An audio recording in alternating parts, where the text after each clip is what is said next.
Hello and welcome to this week's reflection from Christchurch Ilkley. We're looking this week at the second in a 6-week series on what it means to have new life in Christ.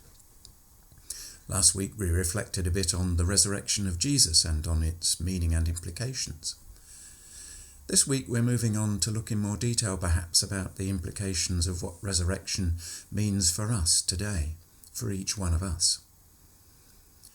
We're focusing this week on a passage from Paul's first letter to the early church at Corinth. We're looking at chapter 15 and verses 35 to 58 in particular.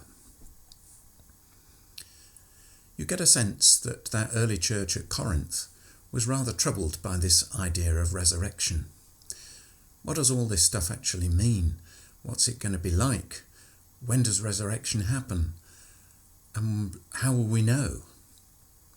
And maybe those are some of the questions that each of us has today as well. During this time of pandemic lockdown in Ilkley, as a family of my wife and Emma and myself, we've been looking at some of our old slide collection, trying to review what we might still need and what perhaps we can get rid of as no longer needed.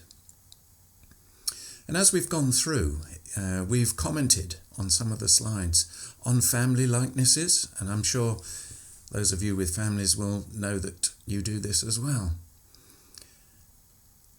Emma commented on one that how my hands looked like those of my father on a particular slide. There's our eldest son Richard standing when quite a small boy on a pillar plinth at Whitby Abbey. And, oh look, Dad, he looks just like you, the way he stands. And then on others, we were commenting on how Emma's forehead shape looked like her mother's, and indeed her grandmother's on her mother's side. Family likenesses, but yes, similarities, but none of us is exactly the same as our siblings or our parents or our grandparents, although you can, I'm afraid to say it, particularly in my case, see some of the traits going through from one generation to the next.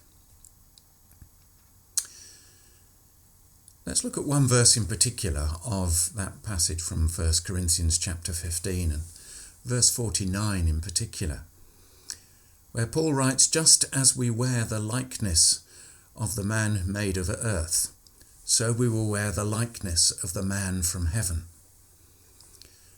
With apologies perhaps for the gender-specific language, but it's talking about that sense of that Jesus being known as the Son of Man, and therefore contrasting that with man in terms of humanity. So we get that sense, just as we wear the likeness of humanity, so we will wear the likeness of the man from heaven. And that word is interesting, isn't it? Likeness. Or perhaps you prefer the word image. Actually, it's really the same word with the same meaning. It's just that in our English language, some of our traditions come from the Anglo-Saxon, and that's likeness, and some come from Latin, and that's image. But it means the same thing, a look-alike. Not just similar, but a look-alike, an exact replication. A clone, I suppose we might say today. Just as we wear the likeness of humanity, so we will wear the likeness of Jesus. Some Corinthians were caught up in what they would look like after death. How would they be able to recognize one another? Would they look the same? Would they be different? And what's it going to be like? Paul tries to address their concerns in part of the letter, but I get the sense that he wants them to focus more on their spiritual nature rather than the physical body. He wants them to look at and focus on what you might call the spiritual essence of who they are, the spiritual essence of who they are. I looked up the definition of essence in the dictionary as this word came to me as I was reflecting on this passage, and it gave 2 definitions particularly. It said it is the inner distinctive nature of anything, and also the qualities that make something what it is. Let me say those again. The inner distinctive nature of anything, and the qualities that make something what it is. That is the essence of who we are, our inner distinctive nature, and the qualities that make us who we are. Its root meaning comes from the Latin, again, of the verb esse, which means to be. So it's about our essential being, if you like. Our spiritual being is that which is essential to us, that which is us.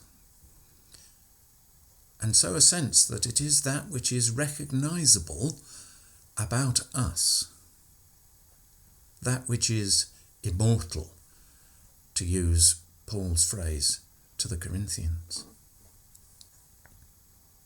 If you look at the example of Jesus that's recorded for us in the gospel narratives, sometimes the disciples didn't recognize him physically, but they did recognize him by the spiritual essence of who he was, what he said, what he did, and it brought back to mind the person that they knew before his death and resurrection. They recognized that inner distinctive nature and the qualities that made him who he was, his spiritual being. So we can't tell for definite, obviously, what things will be like after we physically die. How will we know who we are? Well, perhaps this gives us some indication of our post-resurrection nature, of the hope that lies within us. That spiritual essence, that which is immortal, that which is distinctively and us, our very essential nature, our being, will be there. In that verse 49 where it says, "So we will wear the likeness of Jesus." The Greek word could actually also be translated slightly differently as, "So let us wear the likeness of Jesus."